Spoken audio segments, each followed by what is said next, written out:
Hi, everyone. I'm Karen MacNeil, editor of the digital newsletter WineSpeed and author of the Wine Bible. And this is winespeed.com's People to Know, insider interviews with the most fascinating and important people in the wine business. And today we have with us a wonderful man and an old friend, Greg Brewer. Greg is the winemaker and co-founder with his former partner, Steve Clifton, of Brewer-Clifton Winery in Santa Barbara, California. After graduating from UC Santa Barbara, Greg stayed on as a French instructor until he answered an ad for a part-time tasting clerk at Santa Barbara Winery in 1991. The following year, he began working in that cellar, ultimately becoming the assistant winemaker, until founding Brewer-Clifton in 1996. The next year, he met vintner Ron Melville, for whom he designed and built the Melville Winery, and was winemaker there until 2016. As a pioneer vintner in the Santa Rita Hills, he's also helped to map and define and establish the appellation, which was granted its AVA status in 2001. So Greg, welcome. Thank you. So glad to have you. Thank you. Yeah. I'm excited. So I've read that before your first interview, here you were a French instructor. You could certainly pronounce all kinds of French words. And yet before your first wine job interview, you didn't quite know what Chardonnay was. How did you develop an interest in wine? Well, that's a great question. I think I enjoyed wine like any adolescent or college student would enjoy wine. And when I lived in France, I remember on like special nights, if I was having a friend over, you know, my budget was 18 francs at the time, which is about $3 for Beaujolais Nouveau. And I'd make my pasta and my tomato sauce, and that was like, and some candles. And that was like my splash out moment. And so that was really it. You know, I wasn't too much exposed to wine growing up. And I knew I had some sense of the regions in France just because of having lived there. But I didn't know the correlation as far as great varieties, if you will, which is a stumbling block in a job interview in a tasting room. I quickly learned in '91. I recovered, of course, but yeah, so that was it. And then really when I walked into the winery that May to do the interview, I couldn't believe it. Like the smells, the barrels, the music, the crackers on the bar, like the vibe, people tasting wine. I was just totally enamored by everything. And I'm quite driven. So even though I didn't get the gig the first time around, I mean, I followed up and followed up and followed up because I couldn't stop thinking about it. I was really it was immediate for me. Now, you know, much is made of how much it costs to get into the wine business these days. But when you and Steve started, I believe you started with a very small amount of money, something like $12,000 that you had saved from your jobs. And tell me about that. I mean, how did you possibly start a winery on $12,000? Well, you know, Steve and I both came from kind of different backgrounds and relatively frugal ones, great ones, and frugal ones. And so we didn't have a choice, you know, and we were very, you know, excited about doing this. We always had something in mind. We really haven't wavered in 25 years from the original pursuit of, we felt very comfortable in what would become Santa Rita Hills. And really we modeled things after, I mean, nothing we did is new, of course. We modeled things after like Bert Williams, Ethel Williams-Sellium, Jim Clendenin, local people, of course, you know, Bruno at Sanford. I mean, that era was so informative to us. We were so inspired by it. And so we just saved all the money we could, really. It took a while. It took about 6 months. And then we came up with our 12,000. And then fortunately, you know, so many people were so gracious to us. You know, we were allowed to use a little bit of space at Santa Barbara Winery as like part of my compensation. The Fess Parker Winery was awesome as far as some old little wooden fermenters and some access to beautiful fruit. And so really, you know, that was what, you know, kind of got us up and running. And then, you know, there's a restaurant in Santa Barbara, Wine Cask, which is a very important restaurant, and especially then was just an incubator for food and wine professionals.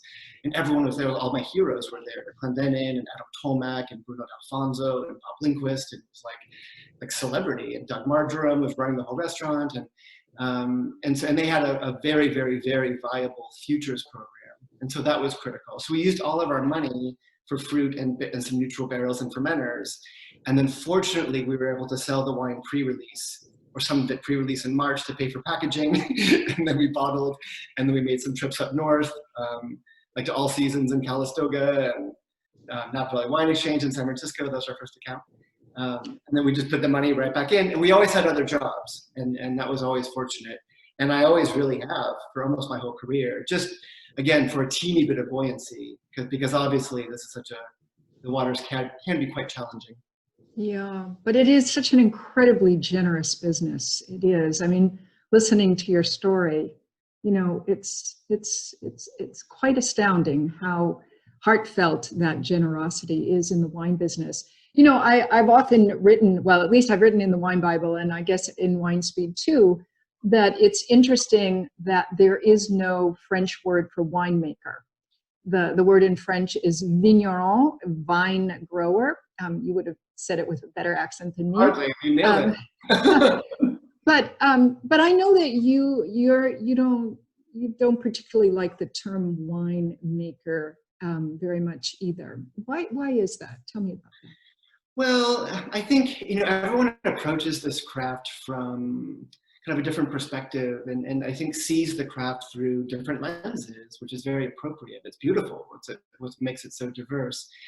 And I've never seen myself making anything. I've always wanted to be beneath the craft. I've wanted to quiet my voice. I've wanted to kind of succumb to the area and the craft, if you will, and just to raise it with, you know, we're very disciplined, we're very exacting, but there's a huge, for me, a dread of imposition, a fear of kind of impressing too much onto the wine. And one could argue that, you know, to not stylize is to stylize, right? I mean, I was a lit major too. You can spin anything. But nonetheless, I've really been inspired by this kind of, you know, sashimi, ritualistic, you know, kind of raising everything the same, no bias, no prejudice. And that's just, it's kind of just been the way, it's been the evolution, really. I think it's always been in me. And I think in the past 10 or 20 years in particular, that kind of refinement and that reflection has become more and more of a priority for us.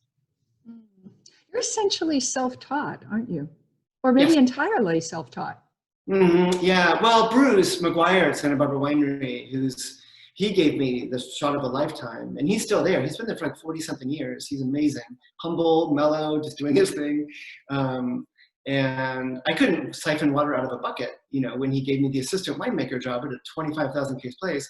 And it was just Bruce and myself. I mean, I get emotional when I think about that era, because I wanted the opportunity so much. I was ready to leave the university. I love teaching. I was a little disenchanted with French lit research. I was 21, 22. I wasn't really a grad student, living in a fraternity house. I mean, I wasn't serious academically. I was so into wine, and he knew that I loved it. And he saw me giving tours and working in the tasting room and reading all I could, and, you know, poking around in the back and scrubbing fermenters during harvest. And he gave me an opportunity really for no reason, except for maybe seeing that kind of work ethic and drive and desire that I had. But I owe him the world. And so he taught me 99% of everything that I still do, really. And both like mechanical things, yeast, this, bucket, sanitation, whatever. But then also like composure and risk taking, and kind of a central approach to the craft. And then, you know, as you know, that the business is replete with so many amazing colleagues that share everything. So back then too, you know, Chris Whitcraft, you know, bless his soul, who was, you know, right down the street. Bert Williams was his best friend. He was around all the time. Josh Jensen, Bruno, I mean, all these people. And I just, you know, I would come across people's wines, and then just, you know, at a tasting or whatever. And then I'd like write them a letter. And so I'd love to come visit with you. I really love everything. Can I learn anything that you have to share? And it's very flattering to receive that. And I know from my own perspective, and everyone would say, oh my gosh, of course, please come up.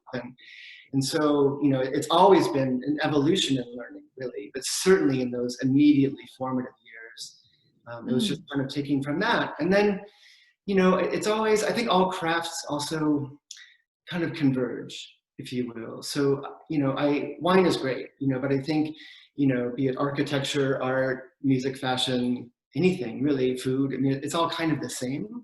And so, I love drawing inspiration from other things as well. You know what I mean? And just kind of translating it into what we do with grapes. Well, I know, I don't know if it's correct to say that you've drawn direct inspiration from Zen Buddhism, but you certainly have been described as having a kind of Buddhist sensibility. Do you think is that right? Would you agree with that? I certainly find it flattering. And I think part of it is seeking kind of reverence in nature and inspiration in nature. And that didn't necessarily come naturally to me through wine. I mean, I think personally, hopefully, that's been kind of, I was raised that way, my grandparents, my mom, etc., my house, it's kind of that. But I think with wine, I was an LA kid. I was a latchkey kid in West LA in the 70s and 80s. I mean, I didn't even know seasons existed, for goodness sakes. So the agricultural piece has been the steepest learning curve, because working hard, fine, I was raised that way. Sales and promotion and education is also kind of our family business. But the agriculture part was really like stepping out of a comfort zone, yet kind of succumbing to that and embracing that. And something that, maybe it's partly the Buddhist thing, but it's also something what I talk a lot about espousing oneself to an area or a significant other or a craft, right? And for 30 years, essentially, I've worked on Highway 246, right? A 5-mile stretch of that. And I think when you have confidence in a place, you can really be vulnerable with that place. You're not making anything anymore. I mean, you can drop your shoulders and you can, erase yourself, but you can succumb to that place, right? And allow it to be what it is, right? And if you think about beautiful dancers or singers or circus performers, you release from the trapeze and it's out of your hand. At that point, you're not you're not directing anything, but you entrust in the person on the other side, right? Because of that relationship. And so I think kind of giving into nature that way, giving into the landscape that way in Santa Barbara County is kind of part and parcel with that, I think. How beautifully said. I'm curious if the other day I was looking at a lot of words that are used to describe wine. And of course, the word that is often used, especially for California wine, is rich.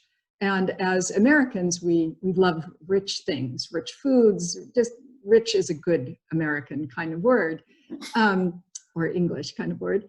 But I'm wondering if in wine you think of richness as the same as concentration, or are those different ideas? That's a beautiful question. I would tend to clump them together, I think, more than I would segregate those two terms. I see them kind of the same, weight, power, concentration, richness. I think for some, there might be a connotation of something, richness might, in someone's mind, trigger another type of emotion from the wine, like decadence, if you will. And I don't see richness as decadence necessarily. But I think, that kind of, but I don't know, I would put them together a little bit. Okay. One of the things I was reading the other day, an essay from a professor at Harvard, who was saying that one of the terms that we don't use enough is beauty. That beauty is, especially in wine, that beauty in wine is an enormously desirable trait. And yet perhaps we're afraid to use that term, beauty. But when I think of how you make wine and a little bit about your philosophy, I think beauty is an ideal, isn't it? It is for sure. Because I don't know, I think that's the ultimate goal, right? And I love, with wine, I love, seeing wines, especially if there are others who kind of place too much importance on the singularity of components, or like alcohol or this or vine age or clone or whatever. That's fine. It's all parts of it. and they all inform the outcome of the wine, of course, don't get me wrong.